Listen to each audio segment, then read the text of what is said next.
Ladies and gentlemen, I'm not a native speaker of Marathi. And it's quite remarkable, really, that I hadn't read a single Marathi book till I actually retired as a teacher in early 2010. That is, till I was 60 years of age. It was immediately after my retirement that the first opportunity for translating came along. And that was why I read my first full length Marathi book for the express purpose of translating it. Now, my Marathi is just about passing good, but I've seen and absorbed the Marathi culture from very close. And that, I suppose, was a good enough base from where to translate. So the first set of people I have to thank, therefore, are my Marathi speaking friends who suffered me and encouraged me to improve my skills at their cost. My students too. In 1912, I met this amazing young man, barely 27 or so, who had already taken on writing as a full time profession. I remember feeling that maybe this boy, Avdut, wanted to learn the lessons of life the bitter way. But his very first novella immediately attracted critical attention. The Marathi title was Swatahala Phaltu Samajhण्याची Gosht, which in English means the story of considering oneself as useless. And it won him the Sahitya Akademi Yuva Puraskar. This was a lot of hard work, voracious reading, and the instinctive sensibility of a writer that had come to fruition.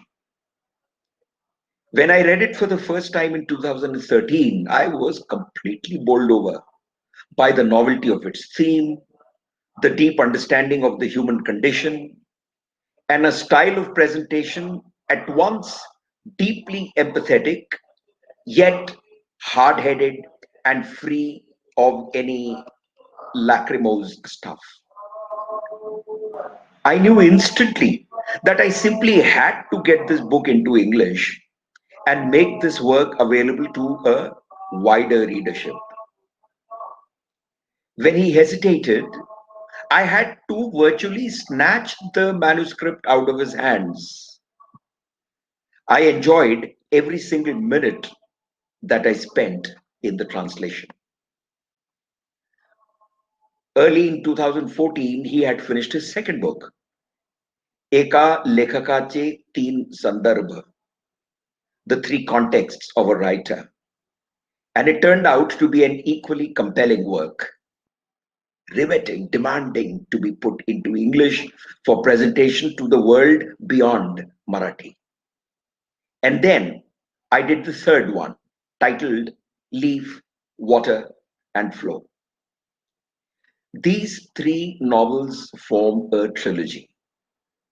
The call of these books was a wild, wild call that could not be denied. Thank you, Avdut, for letting me play the seniority card and bulldozing you into parting with these books for translation.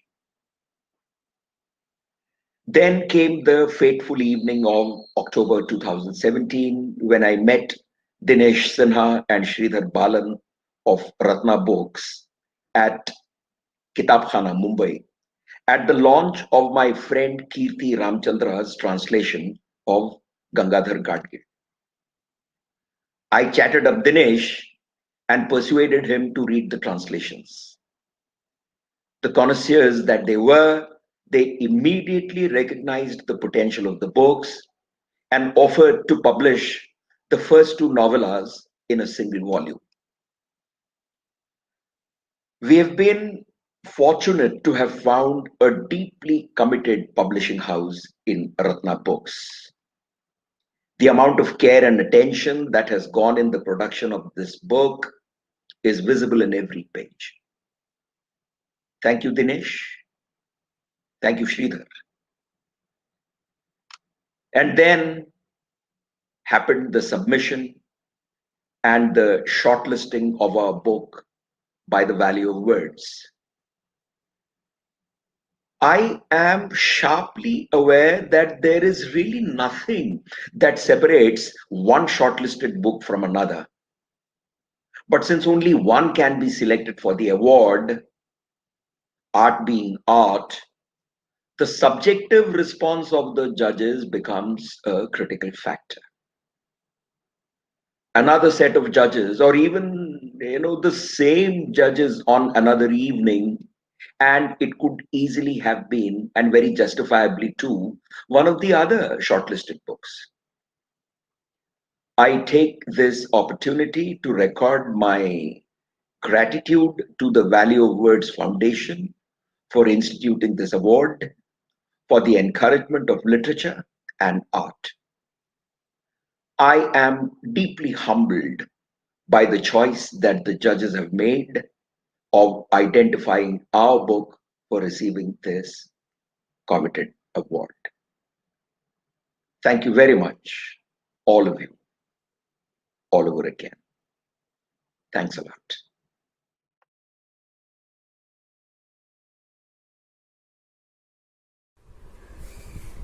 उपस्थित सभी को प्यार भरा नमस्कार।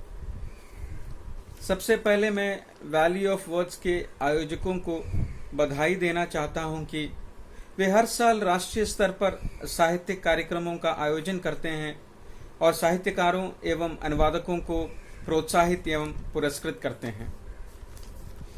मित्रों, मैं अपनी साहित्यिक यात्रा, खासकर अनुवाद की यात्रा को बहुत ही संक्षिप्त रूप में आपके साथ साझा करना चाहता हूं। 1993 की बात है, जब मैं कोचिन विश्वविद्यालय में एमए की पढ़ाई कर रहा था। मैंने माधवीकुट्टी की छोटी छोटी कहानियों को अनुवाद करते हुए अनुवाद के क्षेत्र में कदम रखा। एक दिन मैंने उनकी एक छोटी सी कहानी बकरी शीर्षक से अनुवाद करके अपने गुरुवर प्रोफेसर अरविंदाक्शन जी को दिखाया। उन्होंने उस अनुवाद पर अपनी टिप्पणी दी और मुझे अनुवाद संबंधी मूलभूत बातों को समझाया। इस बीच मेरी नौकरी विशाखापट्टनम में लगती है। एक तरह से कहा जाए तो मेरी साहित्यिक यात्रा विशाखापट्टनम से ही शुरू होती है। मेरी पहली अनुदित कहानी का प्रकाशन वागार्थ में हुआ, चिड़िया की महक, जो माधवीकुट्टी की कहानी का अनुवाद था। मैंने उनकी और भी कहानियों का अनुवाद किया। कहानियों के साथ साथ मैं कविताओं का भी अनुवाद करने लगा। इस प्रकार मेरी जो पहली किताब थी वो के सच्चिदानंदन जी की चुनिंदा कविताओं का हिंदी अनुवाद था, शुरुआतें शीर्षक से। उसके बाद सावित्री राजीवन की कविताओं का अनुवाद देहांतर, समकालीन मलयालम कहानीकारों का अनुवाद समकालीन मलयालम कहानियां, युवा हिंदी कवि एकांत श्रीवास्तव की कविताओं का अंग्रेजी अनुवाद shelter from the rain, Jayanta Mahapatra की अंग्रेजी कविताओं का हिंदी अनुवाद कविता के पक्ष में नहीं, मलयालम कवि ए अय्यप्पन की कविताओं का हिंदी अनुवाद खामोश मुहूर्त में, तेलुगु कहानियों का हिंदी अनुवाद बारिश थम गई, युवा मलयालम कवयित्रियों की कविताओं का अंग्रेजी अनुवाद women poets of Kerala new voices, Malayalam उपन्यासकार कुंज अब्दुल्ला का पहला जो उपन्यास है उसका हिंदी अनुवाद अलीगढ़ की कैदी, आदि किताबें प्रकाशित हुई। अनुवाद करते करते लगभग 25 साल पूरा हुआ और इस बीच मुझे 2009 में भारतीय अनुवाद परिषद का प्रतिष्ठित द्विभाषी राष्ट्रीय पुरस्कार से सम्मानित किया गया। मलयालम, हिंदी और अंग्रेजी में अनुवाद करते करते मुझे जिन दिक्कतों का सामना करना पड़ा, मैंने उसे एक किताब के रूप में, एक अकादमिक किताब के रूप में उन समस्याओं को ले आया, जिसका उस किताब का शीर्षक है अनुवाद प्रक्रिया एवं व्यावहारिकता।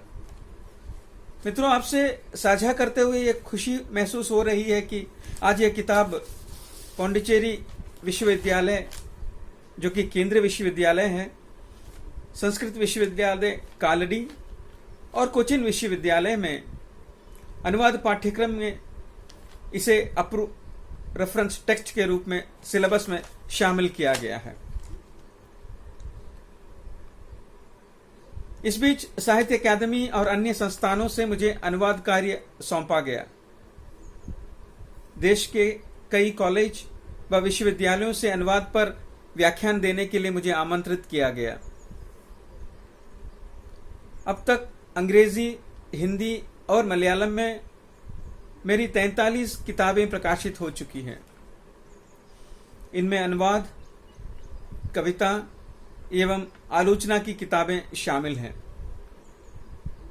अनुवाद के साथ साथ मैं हिंदी में कविताएं भी लिखने लगा और मेरी मौलिक हिंदी कविताओं का प्रकाशन लगभग 4 साल तक देश की चर्चित पत्र पत्रिकाओं में प्रकाशित होने के उपरांत 2008 में मेरी पहली कविता संग्रह प्रकाशित हुई, पांव तले की मिट्टी।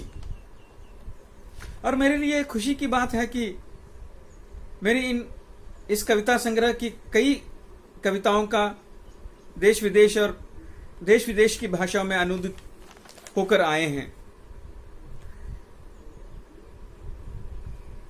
मैं इस अवसर पर तहे दिल से जूरी का शुक्रिया अदा करता हूं, जिन्होंने बशीर 3 लघु उपन्यास को वैली ऑफ वर्ड्स के अनुवाद पुरस्कार के लिए योग्य समझा। वाईके मोहम्मद बशीर मलयालम के ही नहीं, भारत के जीनियस रचनाकारों में से एक थे। उनके उपन्यासों व कहानियों में उन्होंने साधारण लोगों के जीवन को उकेरा, खासकर मुस्लिम समाज के तत्कालीन परिवेश को। उनके बोलचाल की भाषा को लेकर शुरुआत में संपादकों के साथ उनकी बहस हुई।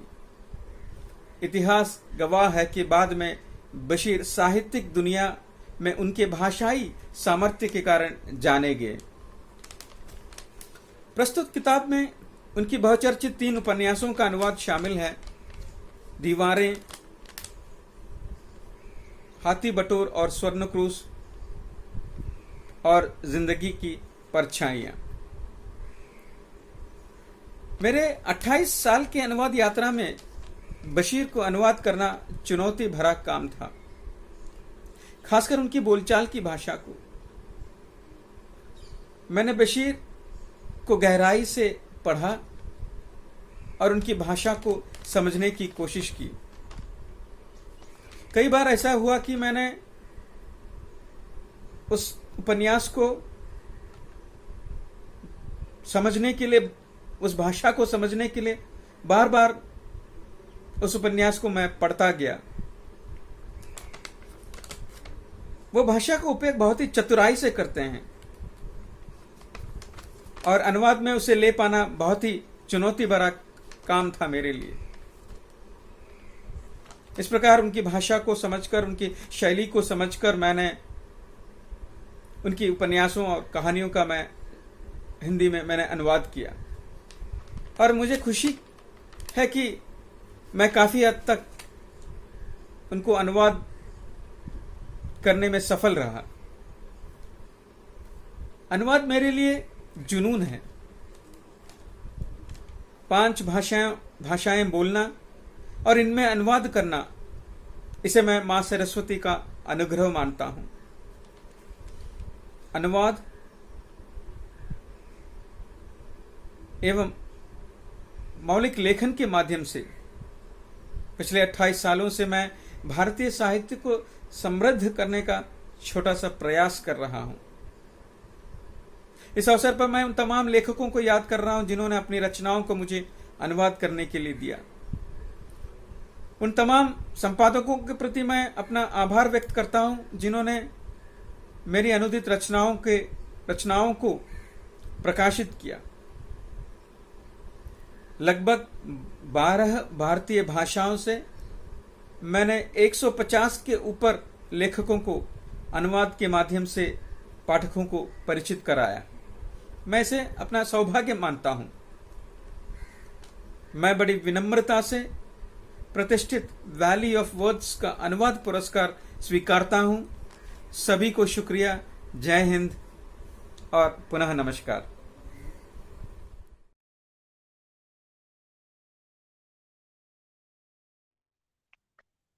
नमस्कार। और सबसे पहले मैं तो आपसे गुफ्तगू करने से पहले अपना थैंक्स देना चाहूंगी। राइटिंग्स फॉर यंग एडल्ट्स, ये टर्म्स भी मुझे बहुत पसंद आया। PFC wow book awards 2020। देखिए, अवार्ड्स मिलना अपने में एक बहुत बड़ी उपलब्धि तो है ही है, और जो इससे फर्क पड़ता है वो ये फर्क पड़ता है कि अच्छी किताबें फोकस में आ जाती हैं, और जब फोकस में किताबें आती हैं तो वो विषय चर्चित होता है। तो इसलिए मैं इसलिए भी बहुत ज्यादा खुश हूँ कि वो किताब जो है वो आपके यहाँ चुनी गई, जो वाकई हमारे यहाँ की और पूरी दुनिया के लिए बहुत बड़ी समस्या है। ये समस्या उन देशों के लिए भी बहुत बड़ी है जहाँ जंग जारी रही है, जहाँ माँ बाप सियासत की वजह से जेल गए और उनके बच्चे लावारिस हो गए। वो लोग भी इसमें शामिल हैं जो किसी फसाद या किसी दुर्घटना में अपने बच्चों को पीछे छोड़ जाते हैं। तो बच्चे जो हैं वो हर तरह से परेशानियों का शिकार होते हैं। उनकी सोच, उनको समझना और उनकी जरूरतों को पूरा करना एक माँ की तरह तो नहीं हो सकता है, लेकिन फिर भी हम उसकी पूर्ति करते हैं। और ऐसा नहीं है कि सब पूरा समाज हम उसके ऊपर इल्जाम कर दें कि सारे लोग बहुत सख्त दिल हैं और बहुत लापरवाह। ऐसा नहीं है। ये दुनिया टिकी ही उन लोगों के ऊपर है जो अच्छी तरह से जिंदगी को समझते हैं और अपने साथ साथ वो दूसरों को भी जगह देते हैं। मेरी ये कहानियां मेरे बहुत ही गहरे सरोकारों से निकली हुई हैं, और उन लोगों के लिए निकली हुई हैं जो मुझे हमेशा अपनी तरफ आकर्षित करते रहे कि इनकी जिंदगी क्या है, ये कहाँ रहते हैं, क्या सोचते हैं, क्या खाते हैं, इनका खाना कैसे टेस्ट का होता है। ये सारी बातें जो थी वो बचपन से मुझे बहुत ज्यादा अपनी तरफ खींचती थी। और मुझे ये जान के, इससे पहले मुझे इतनी डिटेल्स नहीं पता थी इस फाउंडेशन के बारे में, वैली ऑफ वर्ड्स के बारे में, कि बच्चों पे कितना ज्यादा आप लोग काम कर रहे हैं और कितनी तरह के लेयर दर लेयर आपकी सोच में बच्चे इंपॉर्टेंट हैं। तो कभी मौका मिला तो उसको भी देखूंगी, लेकिन एक लेखक की तरह मैं ये सोचती हूँ कि आपको अपनी भाषा, अपनी सोच, अपने शब्द का चयन सबको बहुत संभाल के खर्च करना पड़ता है और करना चाहिए। उसकी वजह यह है कि सबसे बड़ी परेशानी ये है कि हमारे यहाँ लिटरेचर पढ़ा तो जाता है और बांटा भी जाता है, बिकता भी है, लेकिन कोई बहुत बड़ी भूमिका जो है हमारे समाज में लेखक की नहीं है। कितने लेखकों के, मेरे ख्याल से मुझे याद नहीं पड़ता, मैंने अपनी जिंदगी में प्रेमचंद का कोई मुजस्समा किसी चौराहे पर नहीं देखा। लेकिन हाँ, मैं इंदौर गई थी तो मुझे बहुत ताज्जुब हुआ, या भोपाल गई थी, मैं मिक्स कर रही हूँ चीज को। वहां पे एक बच्चों के राइटर के नाम के ऊपर एक सड़क थी, और मैं एकदम खुशी से उछल गई कि कम से कम ये तो हो।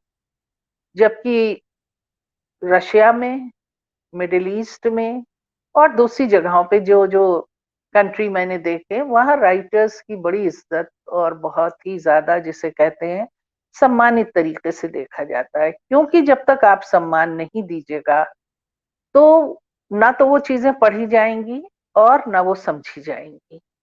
तो इसलिए राइटिंग क्या है, ये बचपन से लोगों को बताने से अच्छा है कि हम बचपन से उनमें पढ़ने की और एक इंसान से दूसरे इंसान से मिलने की आदत डालें। क्योंकि आप ना तो हर जगह पहुंच सकते हैं, ना हर एक से हाथ मिला सकते हैं, लेकिन साहित्य एक ऐसी जगह है जहां पे जाके आप दूसरी कंट्री के, दूसरे प्रांत के, दूसरे मोहल्ले के इंसानों से, उनके घर के हालात से, उनके अंदर की ख्वाहिशात और दुख से वाकिफ हो जाते हैं और फील करते हैं कि आप उनसे साझा कर रहे हैं। ये बहुत बड़ा कंट्रीब्यूशन होता है लिटरेचर का। तो इसलिए जो लोग लिटरेचर पढ़ते हैं उनको अक्सर लोग बुज़दिल भी कहते हैं। बुज़दिल इस तरह से कि ना तो वो हथियार उठा सकते हैं और ना पेन की निब किसी को चुभा सकते हैं, लेकिन निब से निकले हुए जो शब्द हैं वो जरूर उनके बहुत बड़े हथियार होते हैं, जो कहते हैं कि ये चीजें जो हैं इसको पढ़ो और इससे दूर रहो और इसको समझो। खासकर हमारी जो पीढ़ी है, जिसको हम कहेंगे किशोर अवस्था की और बच्चों की, बच्चों में अगर संस्कार नहीं डाले गए, उनको नहीं बताया गया कि क्या चीज कब और कैसे करना है, तो आप यकीन जानिए किशोर अवस्था तक आते हुए जो नए प्रॉब्लम्स किसी की पर्सनैलिटी के साथ जुड़ते हैं वो दो बराबर हो जाते हैं। और फिर हम पूछते हैं गलती किसकी है, फिर हम इल्जाम कभी समाज पे देते हैं, कभी परवरिश पे देते हैं। लेकिन सही बात तो ये है कि हमें कुल मिला के समग्र में ये सोचना पड़ेगा कि हम आने वाली पीढ़ियों, नस्लों के लिए क्या दे के जा रहे हैं और क्या कर रहे हैं, और आप कैसे जिंदगी जी रहे हैं। राइटर इन्हीं सब चीजों की तरफ ध्यान बांट, वो बताता है क्या गलत है, खुल के नहीं बताता, भाषण नहीं देता वो, लेकिन उसके किरदार बोलते हैं, उसके किरदार आपके दिल पिघला देते हैं। वो बताते हैं कि ये चीज बुरी है, अगर तुम ये करोगे तो इस तरह से घायल होगे। क्योंकि आप चाहे जितने भी तरीके से तैयार हो जाएं, लेकिन अगर आपका दिल और दिमाग सेहतमंद नहीं है और उसमें घाव के मुख्तलिफ निशान हैं, और आप कुंठित भी हो सकते हैं और वह ज्यादा रहमदिल भी हो सकते हैं। तो जब आप चौराहे पे खड़े होते हैं दुनिया के, तो आपको तय करना पड़ता है कि कौन सा रास्ता कहाँ जाता है। अच्छा, जब आप धर्म की तरफ जाते हैं तो वहां उपदेश होता है, वहां भी चीजें होती हैं। लेकिन जब धर्म सियासत के साथ मिल जाता है, तब वहां पे इंसान को कुछ नहीं मिलता है। वो एक कदम उठाता तो है, लेकिन वो गड्ढे में गिर जाता है। लेकिन एक राइटर है जो जिंदगी की सारी बंदिशों को, सारे बंधनों को, जो जड़ हो चुके हैं, जो पुराने हो चुके हैं, उसको तोड़ना बताता है। और ये बताता है कि आप अंदर से किस तरह से मानवीय सरोकारों को जिंदा रख के एक दूसरे से मिलिए, बात कीजिए और आगे बढ़िए।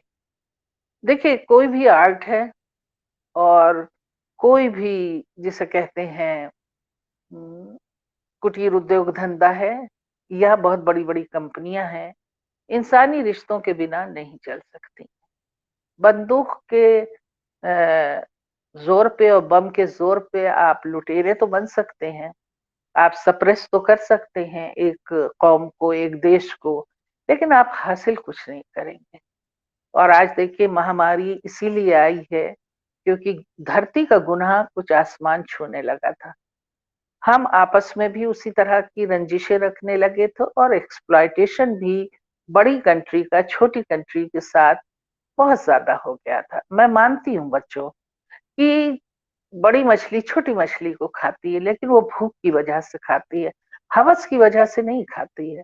लेकिन जब आपको हर बात में हवस हो जाए और आप सिर्फ अपनी शक्ल देखना चाहें, अपनी बोली देखना चाहें और अपने को देखना चाहें, तो फिर ये दुनिया कहाँ जाएगी, ये समाज कहाँ जाएगा, परिवार कहाँ जाएगा। तो ये सारी चीजें जो हैं आपको लेखन में बड़ी आहिस्तगी से बताई जाती हैं। मेरी जिंदगी में लिटरेचर और उनके किरदारों का बहुत ज्यादा असर रहा है, बहुत ज्यादा असर रहा है। और उनसे मैंने जीना भी सीखा है कि कब, कैसे और क्यों कर बोले। राइटर की जिम्मेदारी सबसे बड़ी होती है कि उसकी राइटिंग से लोग भाषा जानते हैं, भाषा को सीखते हैं, उचित शब्दों का किस मौके पर कैसे इस्तेमाल है उसकी समझ बढ़ती है। इसके अलावा वो किरदार जो कि बहुत ही ज्यादा गैर जरूरी हैं, उनके नतीजे क्या होते हैं, ये भी बातें आपको उसमें बताई जाती हैं। तो वो दरअसल माँ बाप तो आपकी परवरिश करते हैं, टीचर आपको ज्ञान देता है, लेकिन राइटर एक इंसान से दूसरे इंसान को मिलाता, आपके अंदर की इंसानी कैफियत में हलचल पैदा करता है। वो आपके विचार और सरोकार को एक बड़ा आकाश देता है। तो राइटर सिर्फ उस वक्त याद न किया जाए जब वो किसी भीड़ में हो और आप उसकी तस्वीर खींच लें, बल्कि उसकी राइटिंग को पढ़ें, उसको दूर तक पहुंचाएं। और ऐसा भी नहीं है कि बच्चे पढ़ते नहीं, बच्चे बहुत पढ़ते हैं। और किताबों का मेला जो हर देश में और हमारे देश के हर शहर में होता है, वहां खरीदारी देख के लगता है कि बहुत ज्यादा पढ़ाई हो रही है। लेकिन एक बुनियादी सवाल है कि फिर क्या बात है कि जो चीजें राइटर्स लिखते हैं वो समाज को बदलने में नाकाम क्यों होती? हमारी सदा, हमारी लेखनी सियासतदानों के कानों तक क्यों नहीं पहुंचती है कि एक इलाका पिछड़ा है, आप उधर तवज्जो दीजिए। एक कानून हमको दुख पहुंचाने वाला है, उसको रद्द कर दीजिए, क्योंकि हमने आपको चुना है, हमने अपने दुख और सुख के लिए आपसे कहा कि हम आपको वोट देते हैं, आप हमारी पूरी परवरिश कीजिए। लेकिन ऐसा नहीं होता है। क्यों नहीं होता है? क्योंकि ये हमारी कमजोरी है। हम लेखकों की बातों को आगे तक नहीं ले जाते। हम या तो अप्रिशिएट कर लेते हैं, या वाह वाह कर लेते हैं, या चुप रह जाते हैं। चुप नहीं रहना है, क्योंकि देखिए आपकी चुप्पी जो है वो आने वाली नस्ल के लिए, पीढ़ी के लिए बहुत ही ज्यादा मुश्किलें क्रिएट करेंगी। मिसाल के तौर पे देखिए, पानी की समस्या है। कितनी शर्म की बात है, जिस मुल्क में नदियां पानी से भरी लबलबाती हैं, सैलाब लाती हैं, उसमें हम पानी का, स्वच्छ पानी को नल से अब नहीं पीते हैं, हम बोतलें खरीदते हैं। और बोतलों में भी कभी मच्छर और कभी कुछ और चीज की प्राप्ति भी हो जाती। तो बताइए कैसे काम चलेगा? हमारी नदियां भी बिक रही हैं। अगर हम ये बात लिखते हैं तो उसकी नोटिस क्यों नहीं ली जाती है? एक राइटर का समाज में मुकाम क्या है? सिर्फ आपका मनोरंजन करना, या आपका वक्त को, जिसे कहते हैं वक्त गुजारी के लिए कुछ मटेरियल दे देना? आपको जिम्मेदारी का भी एहसास दिलाता है राइटर कि जो चीज वो उठा रहा है उस पे सोचिए। मुझे याद पड़ता है कि बचपन में जो मैंने चीजें पढ़ी उस पे मैंने बहुत सोचा। वो किरदार बार बार मेरे अंदर धुंधलके की तरह उभरते थे, मेरे साथ चलते थे, मैं उनसे डायलॉग करती थी।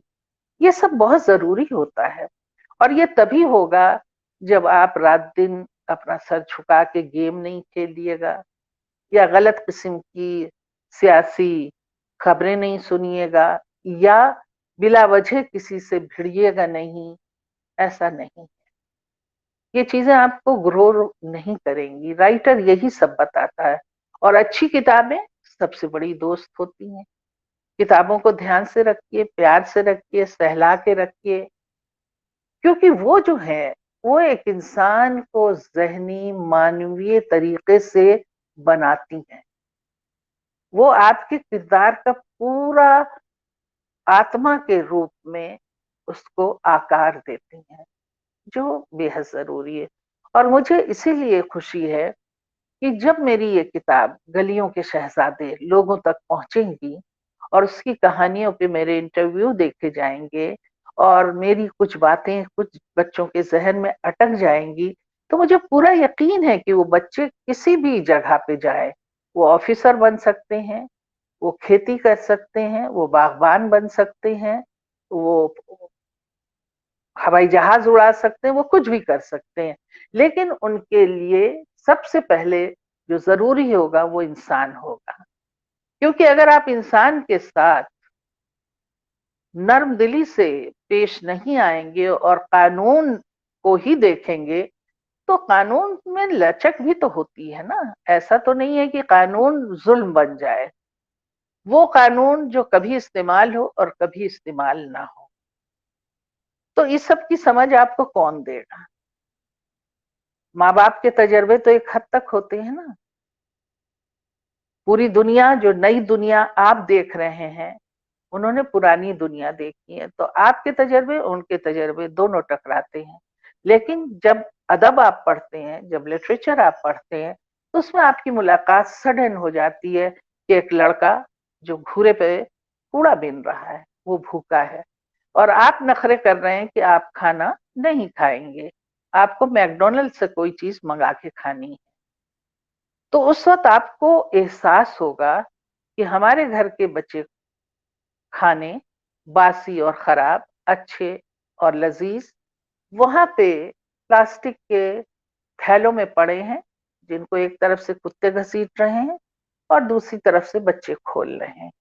लेकिन देखिए, जानवर और बच्चों में इतनी अंडरस्टैंडिंग है कि वो आधा आधा बांट लेते हैं। तो उस तरह से हमको शर्म आनी चाहिए अपने तई कि हम इंसान होके कैसे ये सोचें कि हमारे आसपास भूख है और लोग फुटपाथ पे सो रहे हैं। आखिर क्यों? हम इंसान की तरह दूसरे इंसान से डरने लगे हैं। आखिर क्यों? मानती हूँ, अत्याचार भी बढ़ा है, भ्रष्टाचार भी बढ़ा है, हत्याएं भी बढ़ी हैं, बलात्कार भी बढ़ा है, लेकिन इस सब के जिम्मेदार कौन है? हम और आप हैं। बचपन से हमारा नजरिया, हमारे माँ बाप बदल सकते हैं, बदलते हैं, टीचर्स समझाते हैं, लेकिन हमें अपने अंदर की खूबी को भी सामने लाना चाहिए कि दरअसल क्या है। खास तौर से मैंने अपने सभी नॉवेलों में एक बच्चे का किरदार रखा है, क्योंकि बच्चा जो होता है, आने वाले जो समाज है, जो आने वाला हमारा भविष्य है, वो उसकी धरोहर होता है। अगर हम उसको साथ लेकर नहीं चलेंगे और अपने ही बारे में बातें करते रहेंगे, तो फिर बात बनेगी नहीं। वो जब अपनी हिस्सेदारी को देखेगा हमारी राइटिंग में, तो वो कंसर्न फील करेगा। वो कहेगा, मुझे इतनी अहमियत दी जा रही है, मेरे दुख सुख की बात हो रही है, तो मैं क्यों ना इस समाज के लिए कुछ करूं, क्यों ना मैं इस चीज को आगे बढ़ाऊं। बहुत सारे लोग हैं जो बहुत सारी कृतियों से इतने मुतासिर होते हैं कि उनकी जिंदगी जो होती है वो एकदम अलग बन जाती है। वो बहुत कुछ, इसीलिए राइटर से कहा जाता है कि आप वो चीजें लिखिए जो समाज को आगे ले जाए। और मुझे बहुत अफसोस के साथ भी कहना पड़ता है कि हमारे खुद कुछ जो राइटर्स हैं, वो सिर्फ सनसनी के लिए, और कुछ गैर जरूरी तरीके से आतंक की तरह, और कुछ इस तरह से कि सेल बढ़े, वो कलम उठा लेते हैं। उसका बहुत बुरा असर जब हम फील्ड वर्क पे जाते हैं, बच्चों से बात करते हैं, तो महसूस होता है। टीचर्स है, ये मुट्ठी भर लोग हैं, लेकिन ये मुट्ठी भर लोग बहुत बड़े पैमाने पे बच्चों को मुतासिर करते हैं और बड़ों को भी करते हैं। क्योंकि देखिए, हमारे यहाँ दो कैरेक्टर हैं, राम और रावण, हुसैन और यजीद। अगर कोई कमजोर दिमाग का आदमी है, उसे रावण बहुत पसंद आता है। उसमें एक अचीवमेंट है, एक वो है, किडनैपिंग है, उसमें बहुत कुछ उसको दिखता है। राम हमेशा डिवोटेड है, मर्यादा पुरुष है, तो उनको ये लगता है भाई ये फीका है, इसमें कोई भी एक्साइटमेंट नहीं है। तो यही बात समझानी है कि आप सनसनी, एक्साइटमेंट और वक्ती तौर से आपकी तस्वीर अगर गुंडे की तरह छपती है, तो वो आपकी हकीकत नहीं होनी चाहिए। अच्छे और बुरे लोग हर समाज में होते हैं, लेकिन बुरे लोगों का जब मकदार आगे बढ़ जाता है, गिनती बढ़ जाती है, तो फिर वो समाज जो होता है उसको दीमक लगना शुरू हो जाती है। और देखो, आज हम उस दौर से गुजर रहे हैं जब महामारी है, स्कूल बंद और आधे खुले हैं। अभी तक इस बीमारी का कोई इलाज आया नहीं, कोई दवा आई नहीं, बन रही है, ये हो रहा है। उसमें हमने भूख भी देखी, फसाद भी हमने देखा, कानून के लिए आवाज उठते भी देखा, और लोगों ने आगे बढ़ के एक दूसरे की मदद की, बहुत ज्यादा मदद की। ये भी एक पक्ष है, लेकिन मदद हर जगह नहीं पहुंच पाई, वो लोग परेशान रहे। लेकिन इसमें एक बात मैं कहना चाहती हूँ कि राइटर कहता है ठहरो, पहले नापो और फिर कदम उठाओ। जल्दबाजी नहीं है। राइटिंग में भी अगर आप जल्दबाजी करते हैं तो आपका किरदार ना प्रमाणिक रहता है, ना वो प्रभावित करता है, ना शताब्दियों को लांघता है, वो वहीं मर जाता है आपकी किताब में। तो जिस तरह इंसान अपने अच्छाई का यकीन दिलाता है दूसरों को और दूसरों के लिए कुछ काम करता है, मुझे लगता है एक राइटर को उसकी जिम्मेदारी का एहसास होना चाहिए कि वो समाज के किस पक्ष को उठा रहा है। अगर हम सिर्फ बात करते हैं कि बहुत अच्छी इमारतें बन रही हैं जनाब, बहुत अच्छे पुल बन रहे हैं, बहुत सारे प्रॉब्लम हल हो गए, तो क्या आपने वो हाशिया में पड़े लोगों को देखा है, वो इंटीरियर के गांव देखा है जहां कभी लाइट आई ही नहीं? अगर आती है तो कुछ दिनों के लिए आती है या कुछ घंटों के लिए आती है। तो ये सब घुटन कौन दूर करेगा, कौन देखेगा? हमारी पीढ़ियां ही तो देखेंगी ना। उन जगहों पे काम होना चाहिए, ना कि खूबसूरती पे काम होना चाहिए। और खूबसूरती का नजरिया जो है वो बदलना हमको चाहिए। ठीक है, हम अपने घर में एक ड्राइंग रूम मेहमानों के लिए बनाते हैं, बाकी घरों में जिंदगी जीते हैं। लेकिन अगर सिर्फ आपने भूखे नंगे बेकार और महंगाई के बाद आपने अगर कुछ किया तो वो तो क्रिटिसिज्म होगा, पूरी दुनिया क्रिटिसाइज करेगी किसी भी देश में अगर ऐसा होता है। तो पहले हमको देखना है हमारी जरूरत खूबसूरती है या भूख को शांत करना है। हमारी जरूरत बड़े बड़े मॉल्स बनाने की है या छोटे छोटे घर दे के बेसहारों को उनके सर के नीचे छत देनी है। हमें अनाज सस्ता करना है और अपनी चीजें पैदा करनी है, या हम बाहर से लेके ओबलाइज फील करें और एक गलत तरीके की सियासत करें। मुझे याद पड़ता है कि जब मैं दूसरे मुल्कों में जाती थी तो वहां इतना ज्यादा तारीफ अपने मुल्क के लिए सुनती थी और एक जुमला सुनती थी कि भाई हिंदुस्तान की बात ही तो अलग है, सुई से जहाज तक खुद बनाता है। उस वक्त हमने अपने दरवाजे नहीं खोले थे। अब आप जाते हैं, आप सेब खरीदते हैं, आप श्योर नहीं रहते सेब अंदर से सड़ा है क्या है। हमारे हिमाचल के कश्मीर के सेब हमको नजर ही नहीं आते हैं। हम अमेरिकन सेब खाते हैं, बेल्जियम के हम अंगूर खा रहे हैं, फला मुल्क के, ये आखिर क्यों? ये सारे ही एतराज, ये सारे सवाल एक जागती हुई कौम के लिए बहुत जरूरी है। और मानिए ना मानिए, सरकार को भी आपकी जरूरत है आपके क्रिटिसिज्म की, वरना कौन उनको राह दिखाएगा? बोलना बंद मत कीजिए, रास्ता दिखाना बंद मत कीजिए। और राइटर की वो चीजें जो आपको बहुत ज्यादा अहमियत वाली लगती हैं, उसको जगह जगह बातों में लाइए, बातों को ले जाइए। मैं कैसे मान लूं कि मेरे पास इतने लोगों के फोन आते हैं मेरी डायलॉग्स के ऊपर, वो कोई चीज डिजाइन डाल के मुझे भेजते हैं।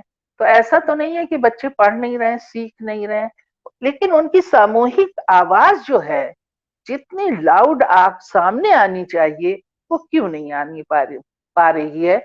उस पर हमको ध्यान देना चाहिए। और मैं एक मर्तबा फिर आप सबका शुक्रिया अदा करती हूँ कि आपने मुझे नहीं, उन बच्चों को ये अहमियत दी है जो हमारे मुल्क की सबसे खूबसूरत धरोहर है और जिनके बारे में हमें सोचना है।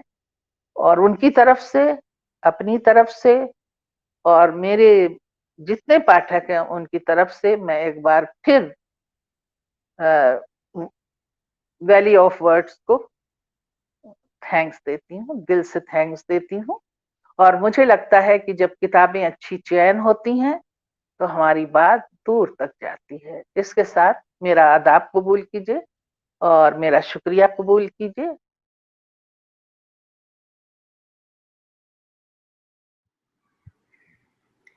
Hi, everyone. I'm so excited to be here today, and thank you so much for having me on Valley of Words. I would especially thank Mr. Sanjeev Chopra for putting this together. Nidhi and team, you've done such a fantastic job of having everything so smoothly put together, being in communication with us for so many months, and this wonderful digital show. I can understand the challenges that you've faced, but this is really, really thrilling for me to be here. And I especially have a wonderful connection with Dehradun, and I feel so proud of Valley of Words because I am from Dehradun. I'm so happy to be with you guys today. I really wanted to thank Hachette for giving me the chance to write in a genre that I was not familiar with earlier. I'm a travel writer, so writing for kids was different for me. It was a bit of a challenge for me, I thought. But my editor, Nimi, Niyati, Vatsala, the illustrators, Jit and Meena, did such a fantastic job to put it all together for me, to support me, that and it all came together so well that I'm really excited and I'm so grateful to them. Also, it's been such a great company. I'm so thrilled to be with names like Bijal, Mrs. Murthy, Kai, Nasera, and Sudha Dhingra. To be on the same pedestal in them, and congratulations to them as well. To have been selected in this genre as well.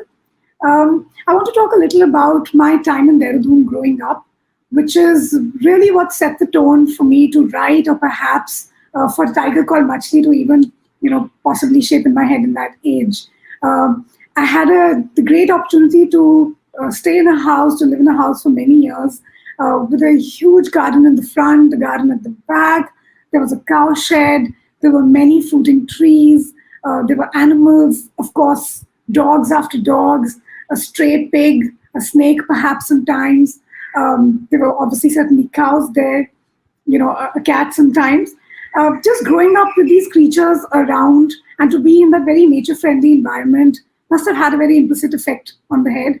And I think it helped me grow up to be a more compassionate or empathetic individual. And of course, I think a lot goes to my mother in shaping that thought as well, because she certainly loved animals from her young age. So I think that love for animals has obviously come down. My sister, my brother-in-law, both are passionate animal welfare, spokesperson as well.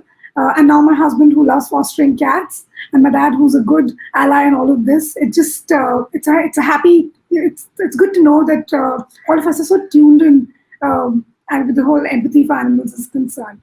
I also want to speak a little about my time in Vellum, where I studied. I think you don't realize the benefits, you don't realize that how your alma mater shapes you when you're out of it so many decades later is when you really think back to the times that you were in school. I think a lot of the narratives in school were around empathy, were a lot about compassion, and that really has helped me at least shape as an individual. So definitely wanted to point that out, that my time in Vellum was really fruitful, and I'm really reaping the benefits now. I wanted to talk a little about the making of this book.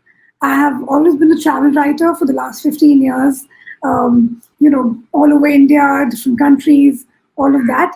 So while I didn't travel with the intent of finding animal stories per se, but I think wherever I went over the years, I can almost say that this book has taken 15 years to really shape and to be written. Because wherever I was traveling, I think I had this filter always to look out for stories that had animals featured there, or a human connection with animals featured there. So whether it was Chhattisgarh, whether it was traveling to Jaipur or going to Wildlife SOS off Agra, I think I always looked out for these stories, and that's what gave me true joy. And when I sat down to write this book and to really think of stories that I could go back to, each story vividly came back really quite seamlessly, starting right from my solo trip to Kerala about 15 years ago, where I walked into the Anantapuram temple having no clue about Babya, which is the supposed vegetarian crocodile who was in the news, in fact, a couple of days ago. It was so nice to have those stories in the back of my mind. It must have had such an enduring effect on me that even after so many years, they featured in this book, and I'm ever so glad for that. I also want to talk not only about travels where I have gone out in search of a different story or seeking a particular animal or a connection, But even amidst us, there are people doing so much in the space. For example, I spoke to the owners of Lemon Tree Hotels, and the owner, the founder, is such a passionate dog lover himself, and he insists that every hotel, apart from ones being near the sanctuaries and the wildlife sanctuaries, that there are stray dogs adopted, the indie dogs adopted by the hotel. Such acts of kindness are really, it's heartwarming to know, and you don't have to look so far out. There's people with kind hearts all around us, and that inspiration was great for me, and the making of this book was such an exciting journey for me. I really do hope that there's so many stories that have gotten left behind because there are constraints about the number of animals that we already use. If we've written a lot about dogs already, then should we add another dog story or another snake story? But I do hope that because there's so many stories left, that I do get a chance to write another one, and perhaps a volume 2 of a tiger's called Machli and other 2 animal stories of India. And I hope my young readers really, really enjoy it and be in touch with me to tell me what they felt about it. And thank you once again.